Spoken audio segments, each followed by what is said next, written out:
Welcome साथियों। आज की ऑनलाइन क्लास में हम कंजंक्शंस का प्रयोग सीखेंगे।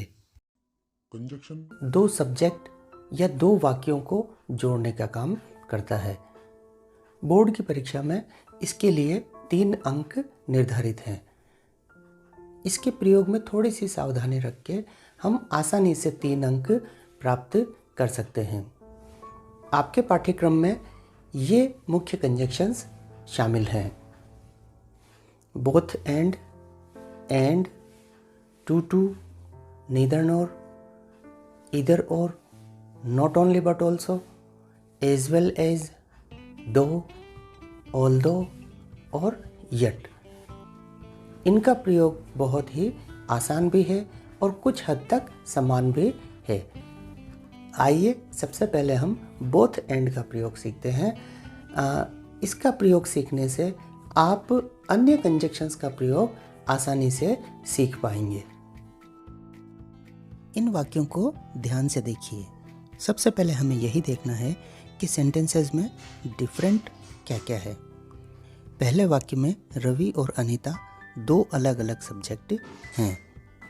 बोथ एंड का प्रयोग करने के लिए जो अलग सब्जेक्ट हैं उनमें से एक के पहले, यानी कि यहाँ रवि से पहले हम बोथ का प्रयोग करेंगे और दूसरा सब्जेक्ट जो अलग है अनीता, उससे पहले हम एंड का प्रयोग करेंगे।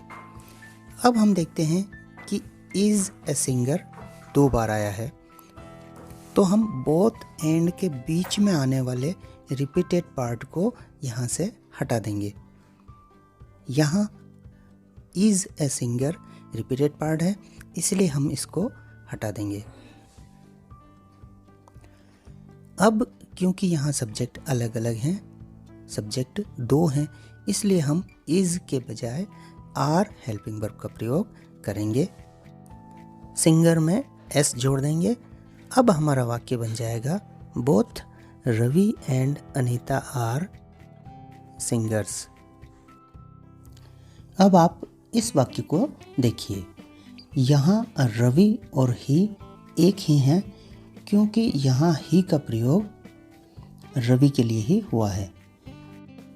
यहाँ ए प्लेयर और ए सिंगर अलग अलग हैं, इसलिए हम बोथ एंड की तरह यहाँ भी प्लेयर से पहले बोथ और सिंगर से पहले एंड का प्रयोग करेंगे।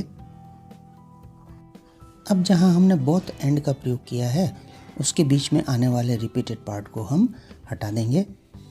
यहाँ हम इज़ के बदले आर का प्रयोग नहीं करेंगे, क्योंकि हमारा सब्जेक्ट एक ही है। अब हमारा वाक्य बन जाएगा Ravi is both a player and a singer. अब जिस तरह हमने बोथ एंड का प्रयोग किया था, बिल्कुल उसी तरह हम not only but also, either और नाइदर नॉर का प्रयोग करते हैं। लेकिन जब हम नॉट ओनली बट ऑल्सो का प्रयोग करते हैं तो हम दूसरे सेंटेंस के, यानी कि बाद वाले सब्जेक्ट के अनुसार हेल्पिंग वर्ब का प्रयोग करते हैं या वर्ब का प्रयोग करते हैं।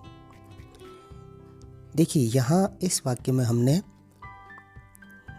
एम हेल्पिंग वर्ब का प्रयोग किया है, क्योंकि आई सब्जेक्ट बाद वाले वाक्य का सब्जेक्ट है। इसी तरह जब हम नाइदर नॉर का प्रयोग करते हैं तो सबसे पहले नो, नॉट, नेवर को हटा देते हैं, यानी नकारात्मक शब्द को बिल्कुल हटा देते हैं। साथ ही जब हम डू नॉट को हटाते हैं तो वर्ब की फर्स्ट फॉर्म का प्रयोग करते हैं। डज नॉट को हटाते हैं तो वर्ब की एस वाली फॉर्म का प्रयोग करते हैं। और डिड नॉट को हटाते हैं तो हम वर्ब की सेकंड फॉर्म का प्रयोग करते हैं। इसमें भी हम वर्ब का प्रयोग बाद वाले सब्जेक्ट के अनुसार ही करते हैं, जैसा हमने नॉट ओनली बट ऑल्सो में किया था। इस वाक्य में आप नाइदर नॉर का प्रयोग देखिए। यहाँ हमने बाद वाले सब्जेक्ट के अनुसार हेल्पिंग वर्ब को हटाया है, यानी कि डज नॉट को हटाया है तो हमने वर्ब में एस का प्रयोग किया है। और इस उदाहरण को देखिए, यहाँ हमने डिड नॉट को हटाया है तो हमने वर्ब की सेकंड फॉर्म का प्रयोग किया है। बिल्कुल इसी तरह हम आइदर और का प्रयोग भी करते हैं। आशा है आपको ये वीडियो अच्छी लगी होगी। देखने के लिए बहुत बहुत धन्यवाद।